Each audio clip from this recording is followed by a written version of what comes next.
الحمد لله رب العالمين والعاقبة للمتقين ولا عدوان إلا على الظالمين وأصلي وأسلم على نبينا محمد وعلى آله وأصحابه ومن اهتدى بهديه إلى يوم الدين.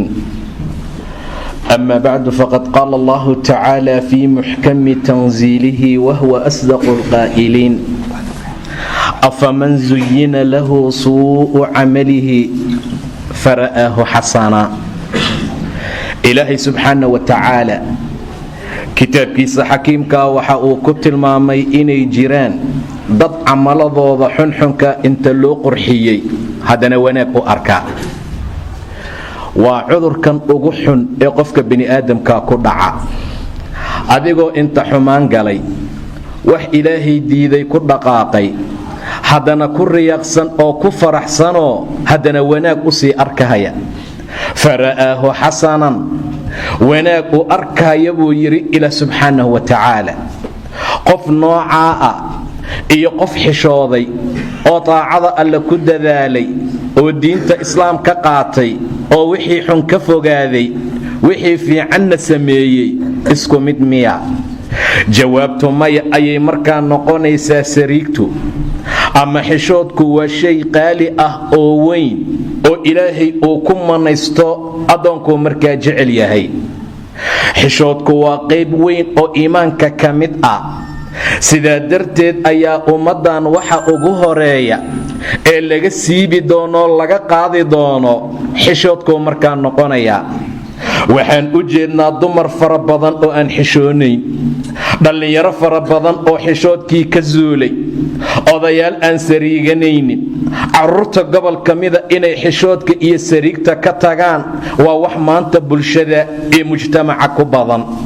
waa wax maanta noo noqday dhaqan iyo suluug. sariig daradu maanta waa lagu faantamaa, xishood la'aanta maanta waa lagu faantamaa. ilaahay subxaana wa tacaalaana kitaabkiisa xakiimka in badan ayuu ku tilmaamay inay imaddu sariigtaan, in xishoodka lagu dadaalo. rasuulku wax badan ayuu fadaa'il badan ku sheegay, wuxuuna ummadda uga digay xishoodka inay ka tagaan, wuxuuna wax badan amray inay sariigta ku dadaalaan. walaalayaal, xishoodka aan dib u soo celino. mujtamaca maanta waan u jeednaa heerka uu ka taagan yahay sariigta. waan u jeednaa maanta meeshaan ku noolnahay meesha laga taagan yahay xishoodka. waxaan wax badan arkaynaa ummaddu inay sariigtii ka tageen.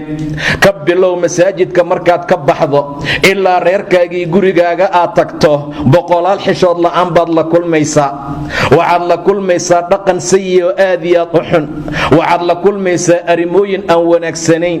dhallinyaradii ayaad arkaysaa bulshada iyo suuqa dhexdiisa wax allaala waxay doonaan inay ku sameeyaan. nebiga sala allahu calayhi wasalam wuxuu yidhi ambiyadii hore waxyaabaha laga soo guuriyey oo laga keenay waxaa ka mid ahaa war qof yahow haddaadan xishood lahayn, oodan rabbi ka xishoonayn, oodan malaa'igta ka sariiganayn, oodan bini'aadamka ka xishoonaynin, fasnac maa shi'ta, waxaad doonta sameey. wax allaala waxaad doonta sameey marka la leeyahay ma aha in raalli looga yahay, ma aha in la faray inuu wuxuu doono sameeyo. laakiin haddaadanba sariig lahayn, war haddaadan xishood lahayn, war haddaad tahay qofaan qiimo lahayn oo aan sariiganayn, wax allaala waxaad doonta sameey ayuu yidhi rasuulka sal allahu calayh wasalam. wixii nebiyadii hore laga soo minguuriyey ka mid tahay. aan aad iyo aad u dadaalno walaalayaal. aan noqono ummad istaxyi iyo sariig leh. war aan noqono ummad xishoota. calal aqal aan rabbigan ka xishoona subxaana wa tacaala. war qofku inuu alla ka cabsadoo masaajidka soo galo oo diin ilaahay uu ku dhaqmo oo salaada hagaajiya sariig alla laga sariigtaa keenta.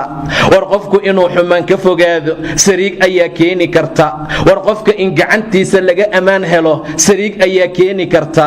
war dhiig islaameed inaadan ku dhiiranin sariig ayaa keeni karta. in xumaan iyo wax allaala waxa alla diiday aad ka fogaatana xishoodkaa keena. keena. bacdamay xaaladu saa tahaa laga soo minguuriyey oo nebiyadii hore dhaxalkii laga helay waxaa ka mid ahaa, warniyow haddaadan sariiganeyn waxaa rabtid samee, orodoo suuqa ku soco. ummadda aad u jeedda inay bulshada xumaynayaan, ummadda aad u jeedda inay sariig la'aan magaalada ku marayaan, dumarka aan arkayna xishood la'aan inay ku socdaan, dumarka iyo hooyooyinka aan u jeedna inay ummadda xamanayaan, muslimiintu dhibayaan, jaarka ay mashaakil gaarsiinayaan, intaasoo dhanba sariig xumaa keenta. aan rabbigeen ka sariigano. rasuulka sala allahu calayhi wasalam nin ayuu arkay nin kale walaalkii ah waaninaya, wuxuuna ka waaninayay sariigta. war weligaa waad xishootaaye naga tag, war sariig badnida manaag baa tahay markaad xishoonayso. aad iyo aad buu u wanaajinayey oo wuxuu ka waaninayey waxa sariigta lagu magacaabo.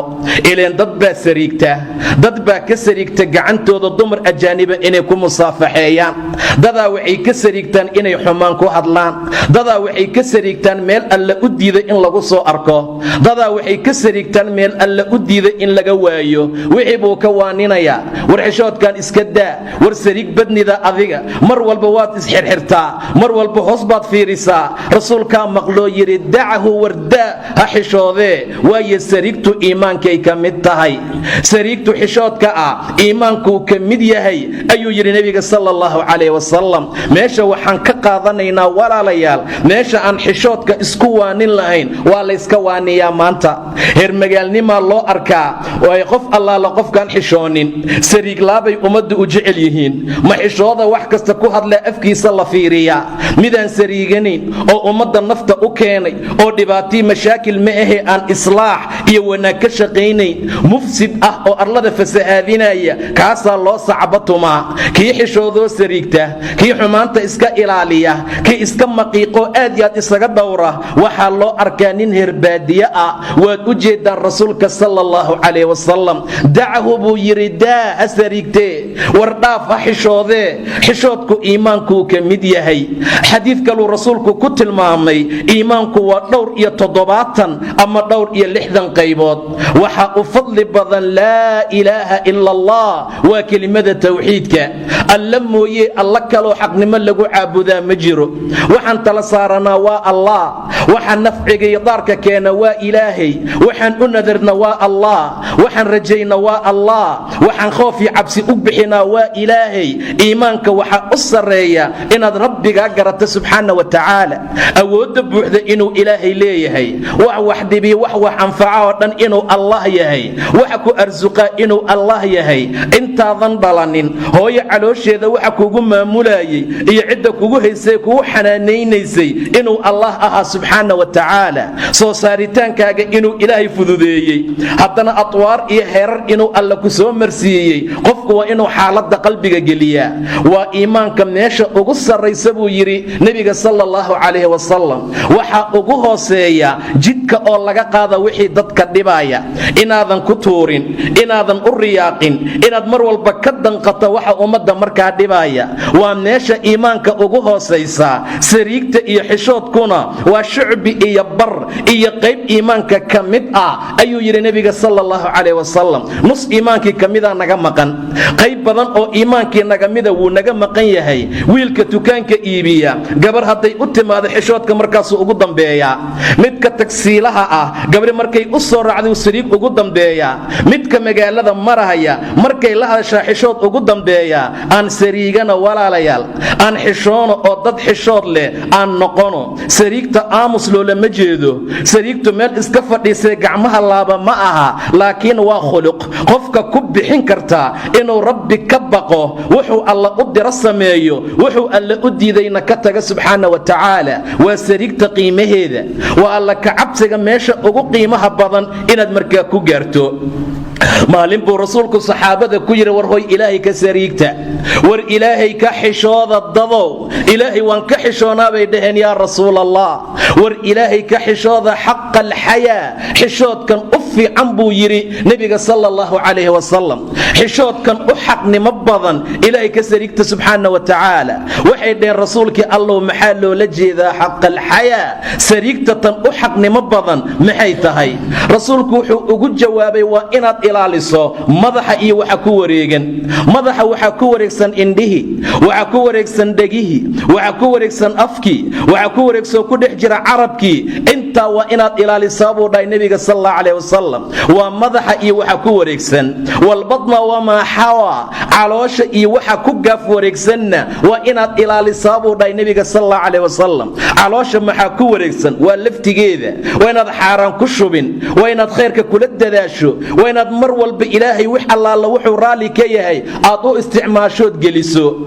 waxaa ku wareegsan farjigii, waa inaad ilaalisaa, waa inaad khayrkiisii wanaagiisa wixii lagugu talagalay u isticmaashaa. wuxuu rabbi ka xaaraantinimeye waa inaad ka fogaataa. intaa haddaad samaysaan allaad ka xishooteen. xishoodkan u xaqnimo badan ayuu yidhi nebiga sala allahu calayh wasalam. walaalayaalow, xishoodka dib aan u soo celino. war sariigta maantana laga dhex waaye aan rabbi oga baqno. war ummad yahay ummad xishootoo sariigata noqda. war ummad yahay ummad xumaanta ka xishoota noqda. wanaaggaa laga sariigtaa maanta, xumaanta lagama xishoodo. in badan baa loogu talagalay xishoodka in laba loo kala qaybiyo. midna waa inuu qofku sariigto kana xishoodo wax allaala wixii xumaan ah, waa midda layska doonayo.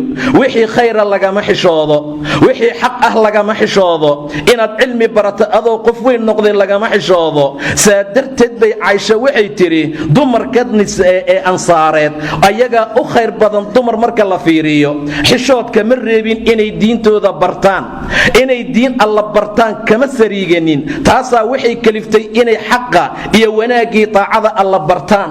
rasuulka alla intay u yimaadaan qaarkood yay su'aalo kuweenna ka xishooda weydiin jireen.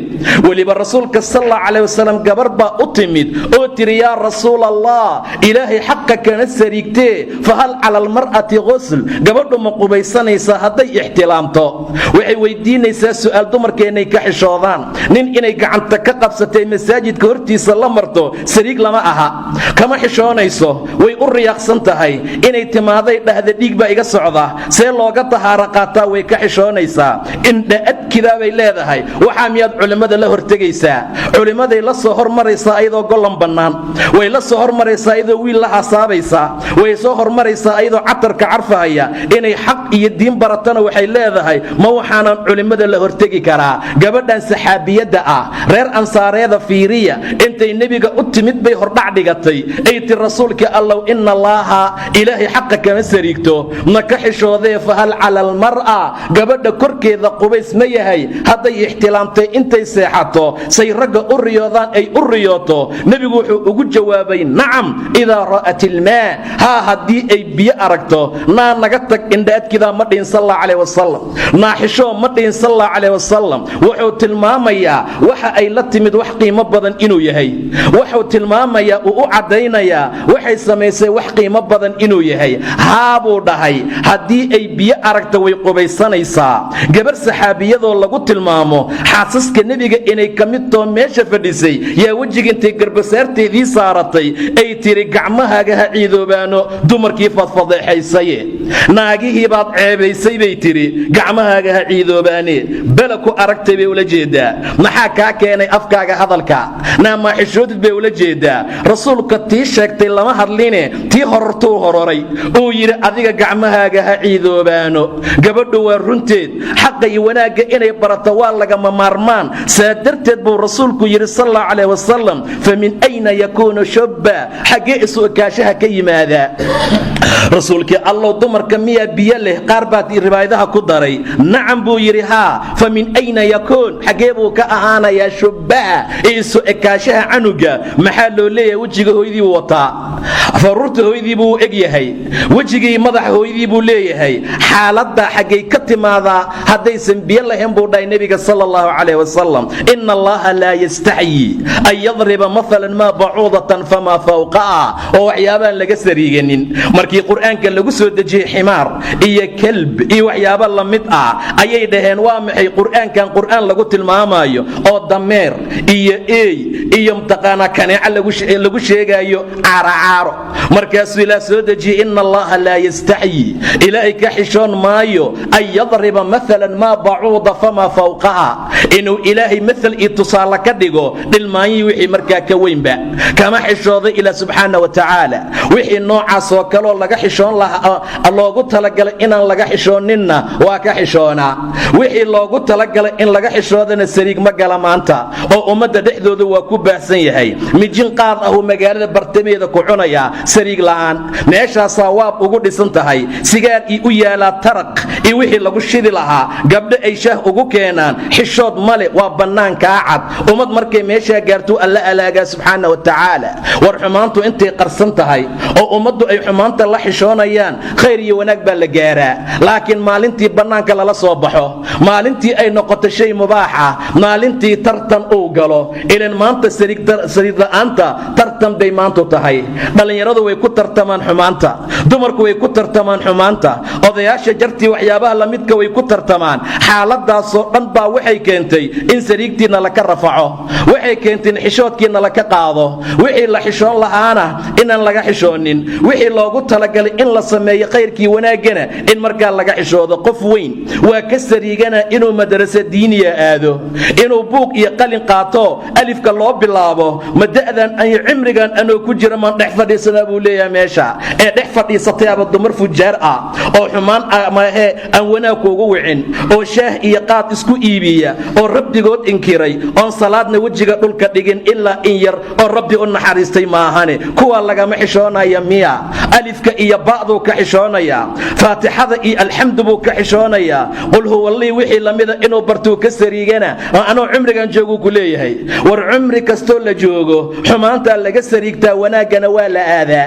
diin ilaahayaa lagu dhaqmaa, awaamirta allah lagu socdaa. anoo da'daan jooga maan dugsi aadaya, islaam baa ku leh. maalinta la yidhaahda kaalay arrinta ha laga sheekeeyey, hebel ha laxantana carabkeedu hal mar istaagi maayo.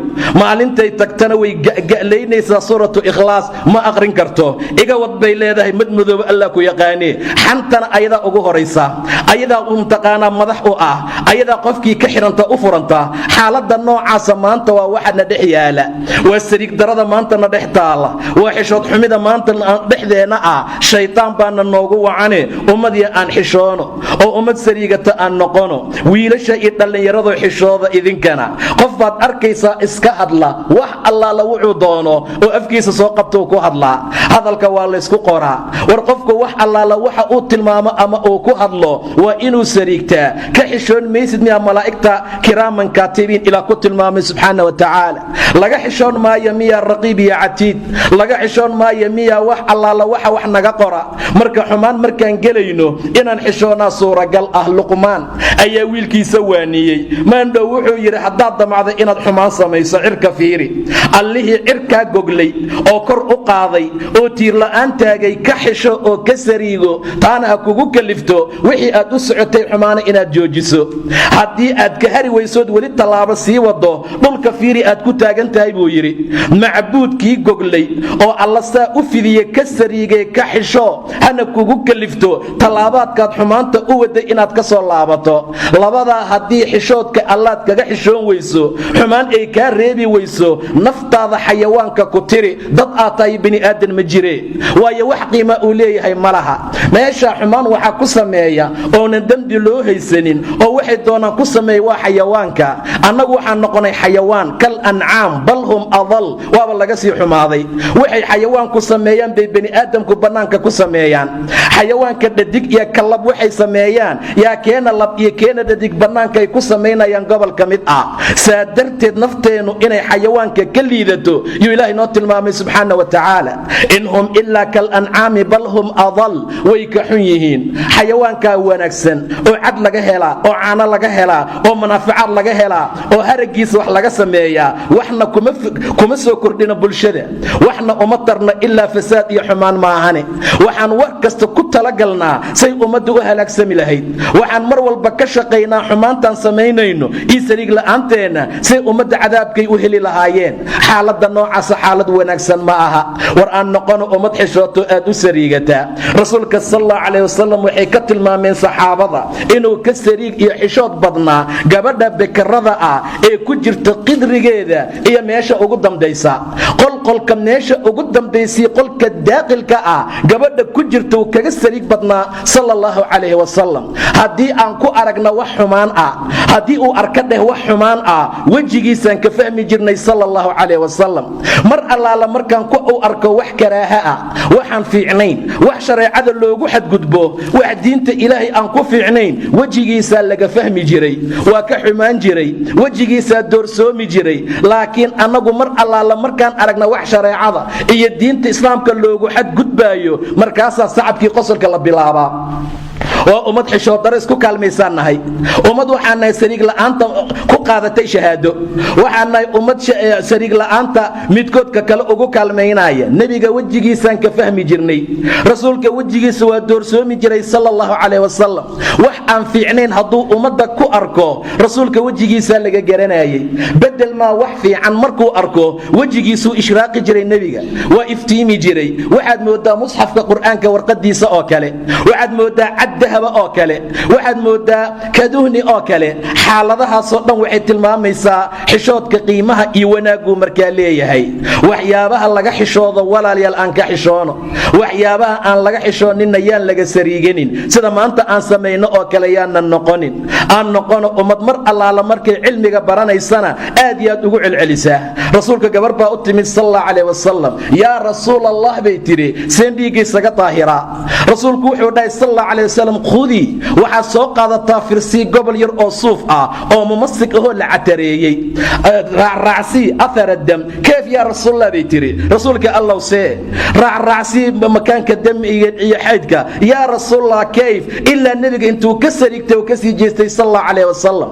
intaa maxay u leedahay? waxay rabtaa inay xaq barato, waxay rabtaa inay tahaaro barato, waxay rabtaa inay khayrkii wanaaggii salaadeeda la aqbalo. nebigay ku celcelinaysaa sal allahu calayh wasalam, ilaa nebiga inta uu ka sariigtay, gabadhii markii celceliska ku badisay uu ka jeestay. caaisha fadhisa meesha, waxay tiri markaan arkay markay isku kadaysan yihiin, intaan soo qabtaan gabadha soo jiiday, agtaydaan u soo jiiday, markaasaan u sharxay barnaamijka uu nebiga ula jeedo sala allahu calayh wasalam. naa intaas saa yeesho, cadkaas soo qaado oo la catareeyey, meeshaa mari, inta ku nadiifi, saa waxyeel, waa bogsiye bay tiri caaisha radia allahu tacaala canha.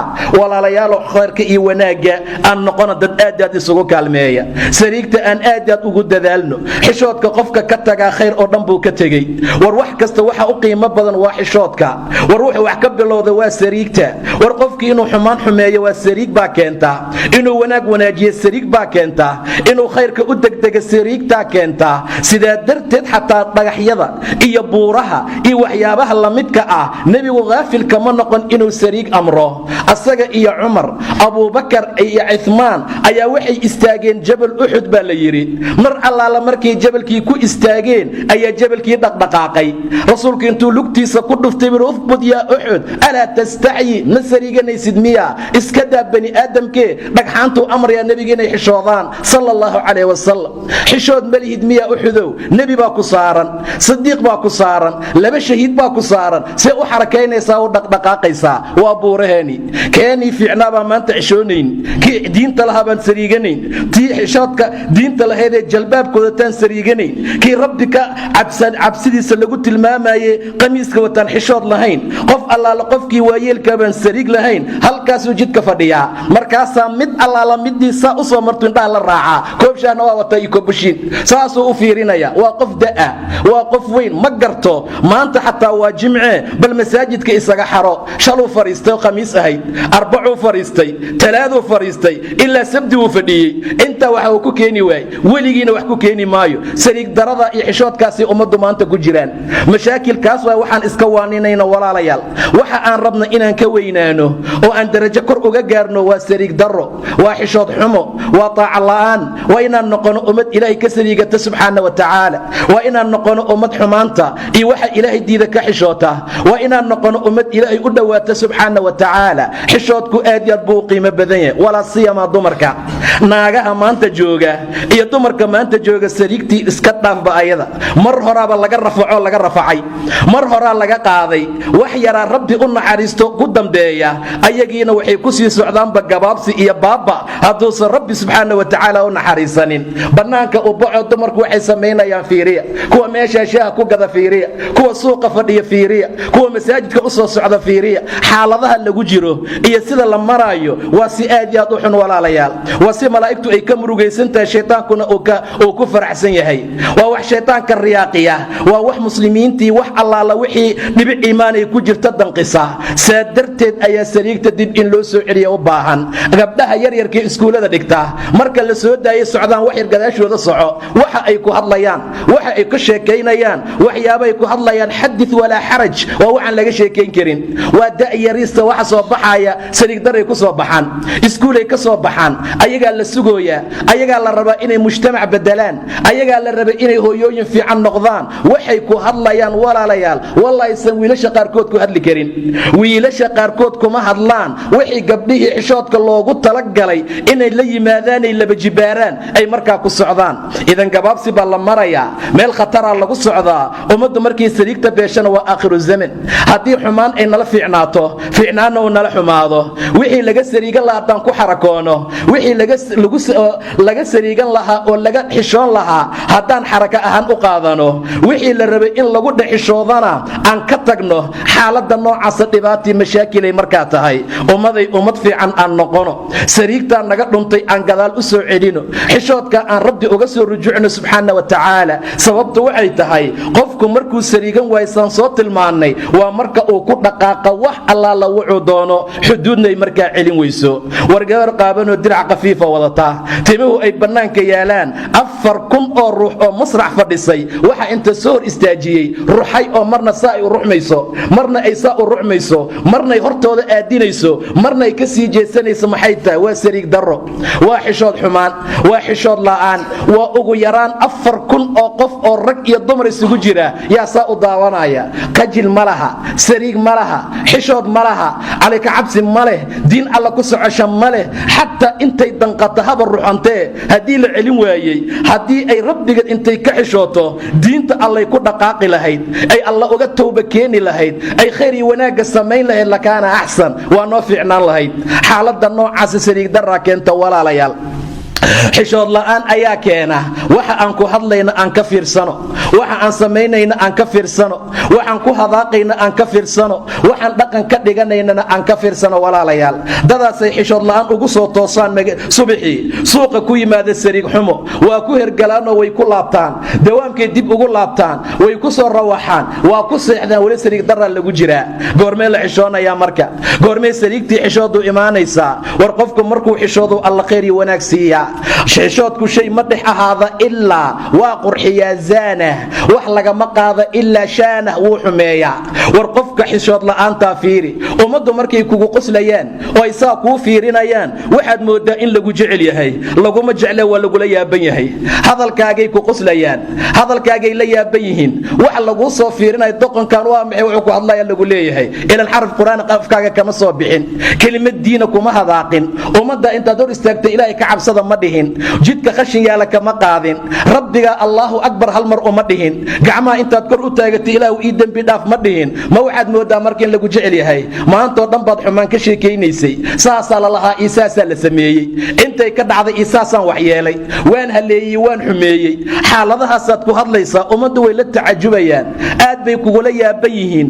waxyaabo fara badan baa jira oo ilaahay subxaana wa tacaala agtiisa wanaag iyo khayr laga gaari lahaa haddii rabbi laga baqi lahaa subxaana wa tacaala. xishoodka walaalayaal waxa aan aad iyo aad isugu waaninayno waa inaan sariig la nimaado.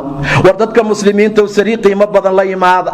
war dadka muslimiintow ilaahiina ka cabsada. war dadka muslimiintow xishoodka jannada allah lagu helaa.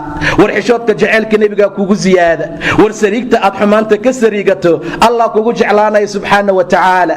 wax kale haddaadan samaynayn afkaaga ilaali, haddaadan wax kale samaynayn adinkaaga ilaali. war intaa haddaad samayso ummadda waad ka xishootay, khayr iyo wanaagna waad ku leedahay dhexdooda.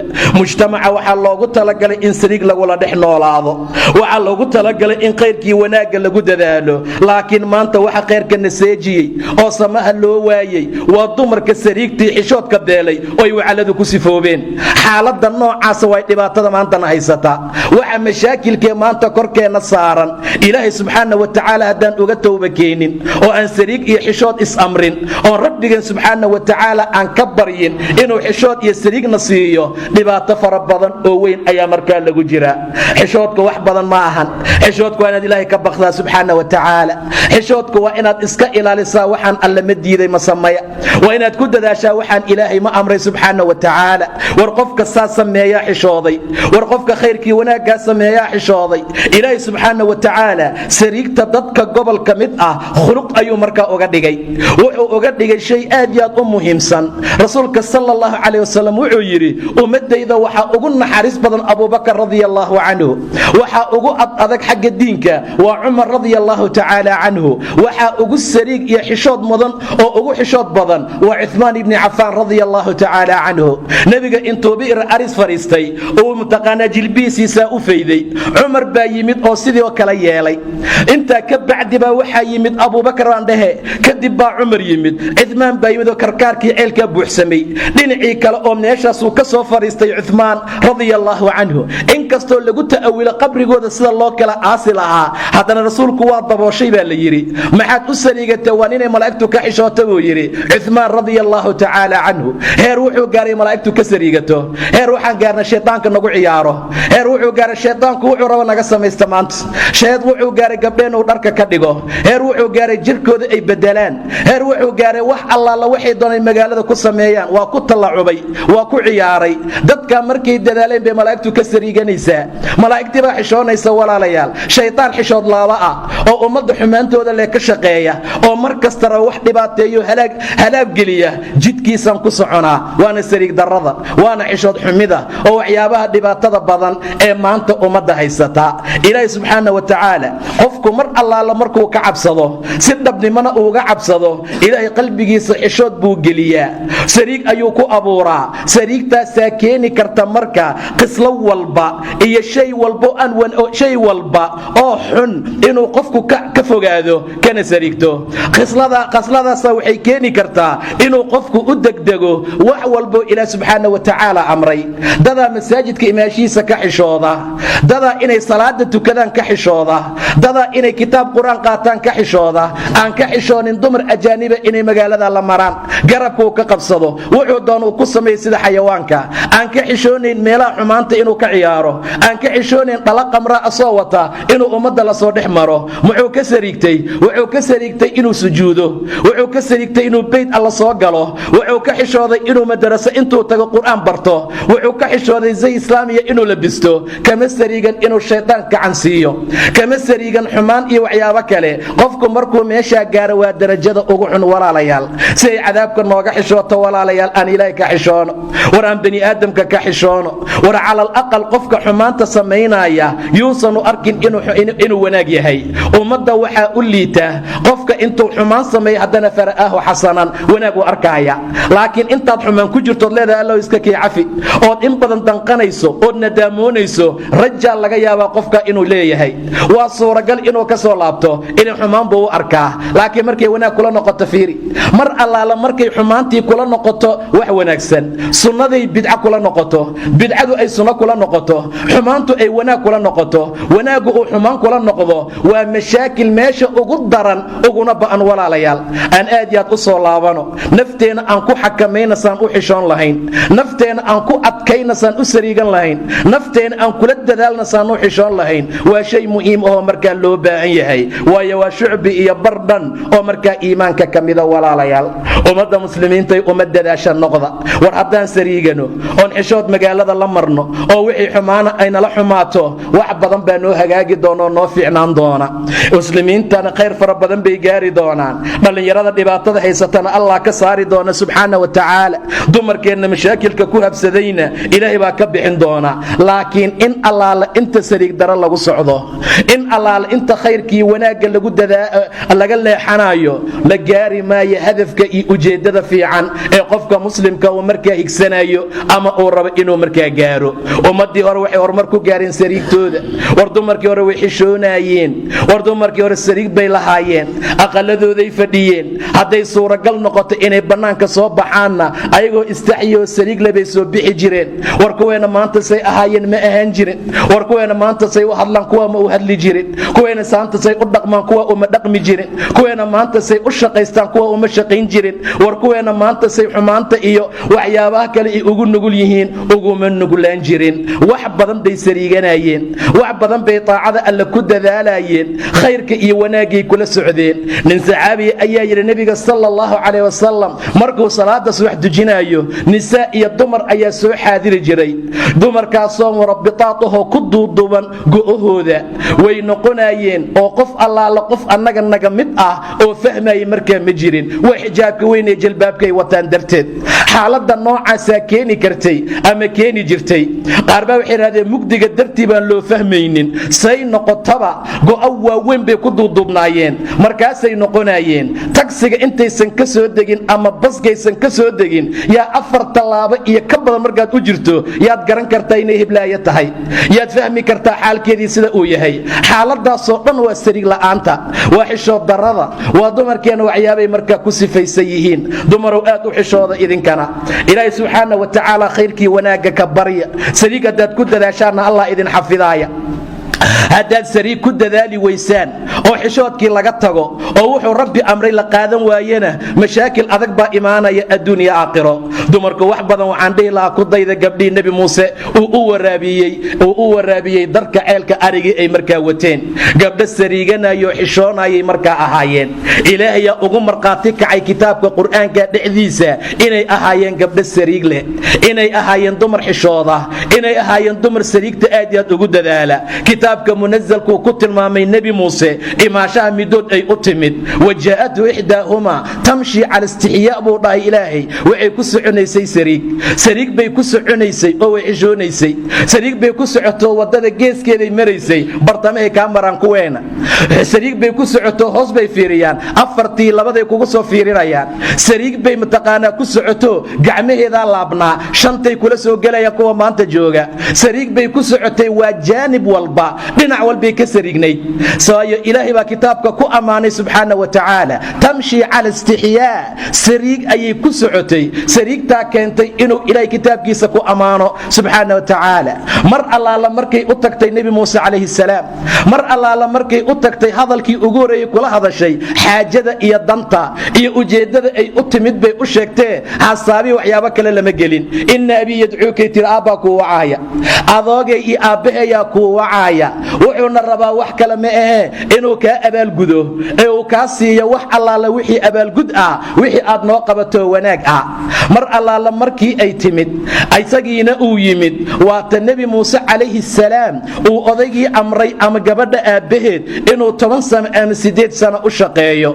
dumarka gobol ka mida markaad xijaabo dhahda maanta sideena loo guursan bay kugu jawaabaysaa, adoo isdayaco bannaanka isdhigayaa ku raba. qofka asturan ee taacada iyo diinta alla ku dadaala iyo gabadha xijaadka iyo xishoodka badan bay raggu raadiyaan in badan oo ka mid ah. gabadhan way xishoonaysay, xishoodkeeda alla wuxuu ku abaalmariyey nebiyada ka mida inuu guursado. walaalayaal, shaydaan kastaad u nugushahay, saa darteed bay wax badan kugu jawaabayaan. haddaan aamusiyo ay guursan, haddaan mtaqaanaa xijaabtoon isqaqam iska dhigo yaa i arkaaya, haddaan saa is yeelo gabadhaas sariigta badan. ilaahay subxaana wa tacaala nebiyada ka mid ah yaa qadarkiisa intuu uga soo waday waddankuu deganaa, waddankeedii loogu keenay. shaqaday qaban jirtay buu qabtay, wixii ay samayn jirtay buu sameeyey. saa darteed bay afa u noqotay nebi dhan oo ululcasmi markaa ka mid ah, nebi dhan oo ilaahay doortay subxaana wa tacaala, nebi dhan oo ilaahay la hadlay subxaana wa tacaala. maxay ku heshay? sariig bay ku heshay. waaye isqaawi si lagu arko. shaydaan mee qof kale ku arkayo male,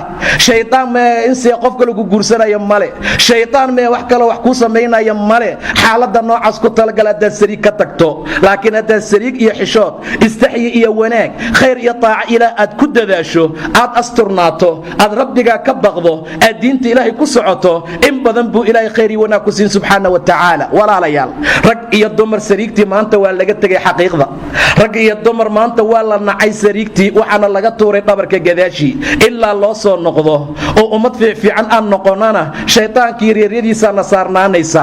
ilaahay naxariistiisana way naga maqnaan doontaa ilaa aan ilaahay u soo noqono oo nafteena tagayur ku samayno oon doorino oon bedelno waayo ina allaha laa yugayiru maa biqowm xataa yugayiru maa bianfusihim maxaa kaloo noo dhiman ilmaaga hortooda haddaad sigaar ku cabto waa xishoodka kaloo noo dhiman maxaa waaye gurigaagii eelkaaga haddaad qaad ku dhex cuntay maanta waxa kaloo kuu dhiman maxay tahay caagad tan oo kalea khamri kugu jira haddii naagtu subaxii ay ka qaada miiska korkiisa oo qashiqubka lagu tuuro canuga yariiskana uu qaado wixii soo haray uu markaa cabo saliig darada noo dhiman maxay tahay walaalayaal xishoodka maanta noo haray muxuu yahay inaan isweydiino waa lagama maarmaan inaan fahamnoon fikirna waa shay muhiim ah waa inaan sariiganaa carruurta laga sariigtaa ehelka laga sariigtaa daarka waa inaan ka sariiganaa waa inaan mujtamaca ka sariiganaa waa inaan ilaah xaqnimo uga xishoona subxaana wa tacaala si ilaahay agtiisa khayr iyo wanaag aan ugu helno wax walba oo dhibaato keeni kara wax walba oo xumaan ah wax walba oo ilaahay diida aan faraha ka qaadna xishoodka xaaladiisu waa saa haddii lasoo duuduubo waa inaan noqono ummad mar allaala markay xumaan u socdaan xasuusta rabbigood oo ka soo laabta hadday arkaan ayagoo ku dhex jirana tadakkaruu fa idaa hum mubsiruun mar allaala markay arkaan inuu shaydaanku dagayna toobi istikfaar la yimaada xishoodka lagu sheegaya sidaa waa ilaan aadami baa la yaho xumaan inuu qofku sameeyo ku dhaco nadiif kama aha qofku inuu dembi gale kama nasahna qof macsuumoo nebiyada ahayn ma jiro qofaan khata iyo dembi ku dhacayn ma leh ayadoo saas ay tahaa waxaa la rabaa dembigaagii dembikeenkaagiinu toobakeenkaagiinu islahaado isla daba socdo rasuulku ninkuu la dardaarmayo wuxuu ku yidhi ka cabsan meel kastood joogtaba ilaahaaga subxaana wa tacaala xumaan hadday kaa dhacda wanaag raacsii way kaa tirtiraysaaye haddii aad dembi gasho towba raacsii allah kaa nadiifinaaye wa khaaliqi innaas bikhuluqin xasan ummaddana xishood iyo akhlaaq iyo dabeecad fiican markaa kula dhaqan qofka aan xishoodka fiican lahayn oo ummadda aan khuluq fiican kula dhaqmin shayga noocaasa waa shayga ugu xunee sariig darrada karaama darrada iyo dhibka markaa keentaa aad ha loo sariigto walaalayaal qofay xumaantu la fiican tahay qofaa inuu qof dhaco uu jidka istaago isu arkaba khayr iyo wanaag iyo fiicnaan inuu markaa ku jiro kana sariiganaynin war seed ugu dhiiratay waa walaalka seed ugu dhiiratay xoolo jeebkiisa ku jira inaad kala baxdo seed uga xishoon weysay ilaahaaga samada ka arkaya subxaana wa tacaala alladii yaraaka xiina taquum wa taqallubaka fi saajidiin waa ilaaha kuu jeeda subxaana wa tacaala ma ka xishoonaysid miyaa ilaahay dulqaad badnaa aad iyo aad buu ummadda ugu dulqaataa ilaahay waa alla xaliim oo aad u dul badan subxaana wa tacaala waayo haddii dadka uu ku qaban lahaa waxay kasbadeen maa taraka calaa dahriha min daaba adduunka caawax seexan lahaa ma jiro hal qofood oo mutaystay inuu adduunku baryo male laakiin xilmi ilaahayaa lagu joogaa kanna waxbuu dhacaa ummad buu dilaa kan ummad buu dhiig ka daadiyaa kan bidci khuraafaad buu ku jiraa kan salaadii ilaahay buu ka tegey kan tan waa diin allayba ka fogaatayba tan xumaan iyo fisqi baan laga karin tan waa howladoo waa heesaaya oo salaadba meel lagu tukada ma taqaano tan waa gollan bannaanta oo jalbaab ma wadato yaa mutaystay inuu adduunku baryo hal habeen ama hal daqiiqo waxaan ku joognaa walaal waa xilmiga ilaahay dulqaadka ilaahay aan ka faa'iidaysano toobada aan u soo degdegno sariigtii xishoodkaan u soo laabano ummad aad iyo aad ilaahay uga baqda oo taacada alla ku dadaashana aan ahaano intaa haddii la sameeyo walaalaal xishood fiican baan leenahay ilaahayna waa noo naxariisanaa subxaana wa tacaala sariig darada iyo xumaanaha dhexdeennahada waxaa ka mid ah ikhtilaadka waa isdhexgalka ragga iyo dumarka waa wax aad iyo aad noogu badan meel kastoo aad fiirisaba meel kastoo aad aadaba xaaladdu waa sada ama bas raac ama iskuul tag ama maqaayad tag ama meel waxaa tag kulli waxaad arkaysaa ikhtilaad guryihii gobol ka mida saaca waa gabdho ajaanib iyo wiilal ajaanib ah waa laysku dhex jiraa xishoodkiioo tegay la mid tahay walaalayaal waayo xishood baa keenaya inuu qofkan ka qarsoonaado ka xijaabto sariigtaa keenleed inuu ka fogaado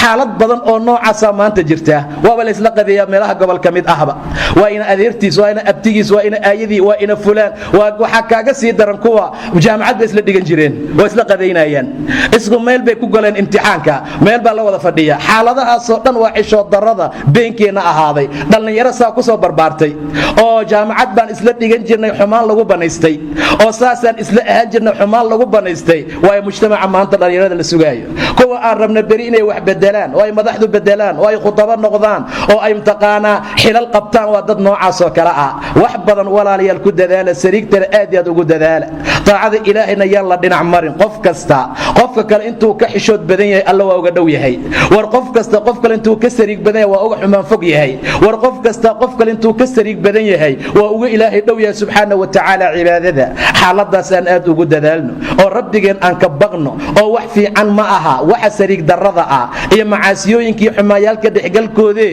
intaan ka xishoon karna aan ka xishoono waa dhici kartaa irbaadiin lagu dhaho waa dhici kartaa dulli in lagu dhaho waa dhici kartaa waxyaabo fara badan in lagugu tilmaamo wax kastaba ha lagugu tilmaamee wax kasta waxaa ka qiimo badan raadigelinta ilaah subxaana wa tacaala waxaa wax kasta ka qiimo badan raaligelinta ilaah subxaana wa tacaala laba wiil oo isla socda laba gabdhood intay ka hor yimaadaan baa mid salaantu ka diidaa midka kalena labadoodu markaa salaamaa markay saa u firiyaan baa la dhahaa tartiib intay hoos afka isugu dhigaan kan hirbaadiyo waaye kan waxuu ka og yahay dhaqanka ma jiro kan waxuu yahay markaa ma laha sidaa darteed baa waxaa thar tilmaantaa qof kasta oo bani aadamka ku raaligeliya wax ilaahay ka caroonaya subxaana wa tacaala ilaahay wax uu ka caroonaya bani aadam ku raaligelisay ilaahayna wuu kaa caroonayaa bani aadamkii kuu sacbinayna way kaa caroonayaan ma raali noqonayaan qof kasta oo ilaahay ku raaligeliya waxay bani aadamku ka xanaaqayaan wax bani aadamku ay kaaga xumaanayaan oo ay kaaga caroonayaan yaad ilaahay ku raaligelisay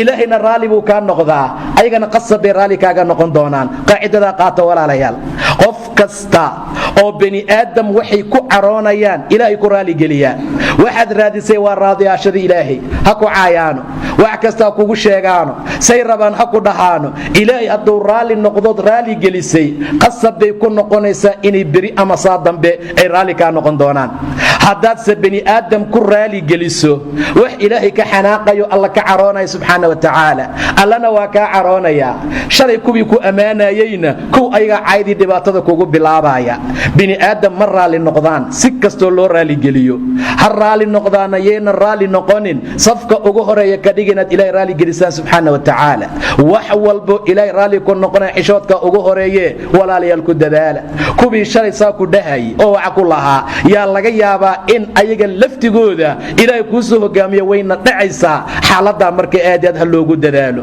sariigta xishoodku waa muhiim war sariigta maanta dib aan u soo celino war xishoodkii maanta laga tegay aan soo noolayno dhallinyarada wiilashay soo nooleeya war khayrka iyo wanaagga ku xarakooda war daacada iyo diinta ilaahay xaraka ka dhigta war wax allaala waxaad ku socotaan ood ku xarakaysaan ood u dhaqaaqdaan ilaahay diinkiisaa noqda subxaana wa tacaala intaa haddaad samaysaan allah micigaaga noqon doona war qof kastoo xumaan ku xarakeeya oo xumaan u dhaqaaqa oo wuxuu ku soconayo xumaan ay noqotana ilaahay agtiisa qiimo iyo wanaag sharaf iyo mudnaan uu ku yeelan doona markaa ma jirto saa darteed sariigta ayaa safka hore wax walba kaga jirta qofku markuu xishooduu xumaan ka tagaa markuu xishooduu xaqa fahmaa markuu xishooduu diinta ku dhaqmaa markuu xishooduu ummadda badbaadiyaa markuu xishooduu xoolahooda faraha ka qaadaa markuu xishooduu dhiigooda ilaaliyaa markuu xishooduu khayrkii wanaagga kula socdaa xaaladda aan samayno ilaahayna aan u soo laabano ummad diinta ilaahay ku dadaashana aan ahaano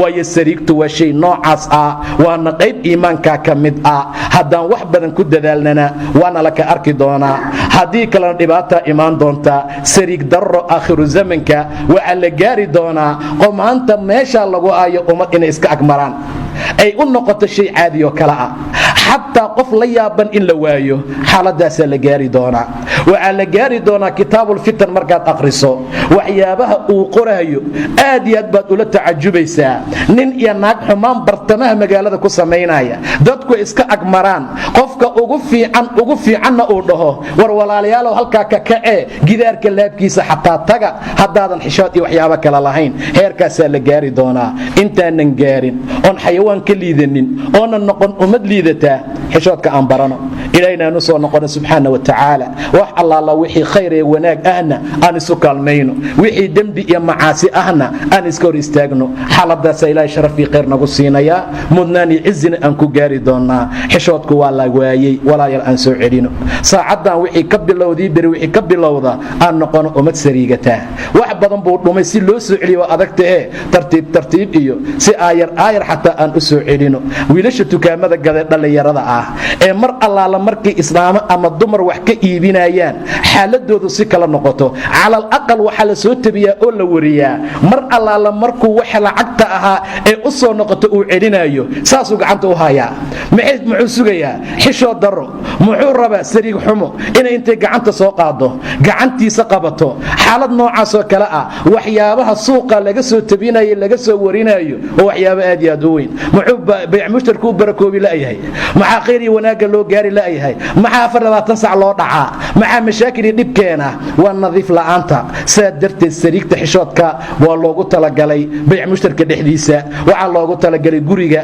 waxaa loogu talagalay wadada waxaa loogu talagalay masaajidka waxaa loogu talagalay meel walba aan sariigta geyno walaalayaal xishoodka aan geyno ummad xishootan aan noqono ilaahayna aan ka baqno subxaanahu wa tacaala ilaa xaqa waxaan ka baryaa inuu xaqna waafajiyo طاعدي iyo diinta ilaahay inuu nagu sugo subxaana wa tacaala ummad khayrka iyo wanaaga ku dadaasho sariigta ilaahay hanaga dhigo dumarkeena sariig Allah ku arzuqo sariigtii bay ka tageen ilaahay sariig khayr badan Allah siiyo annagoo dhan ilaahay ku sariigta Allah naga dhigo subxaana wa tacaala galabtu waa galab jimcooyinka waqtiyadan dambe waxay kamid tahay xilliyada aad ducada loo ajiibay qof kasto muraadkiisa khayr ilaahay ha u saqiro ilaahay muraadadiina khayr ilaahay ha idin fur subxaana wa tacaala dad fara badan oo muraadada leh hajire muraadada ilaahay ha u fududeeyo wax khayrna Allah uga dhigo رب سبحانه وتعالى انت حنوسن عافيمات تام الله سيو انت دباتيسن دبك الله كقاضو انت كربيسن كربده الله كفيدو الى حشوده ودوينه حشودك نغو ارزق رب حشودك waxaan ka barayno nagu arzuqo sida raashinkana loogu arzuqo ilaahay xishoodkan loogu arzuqo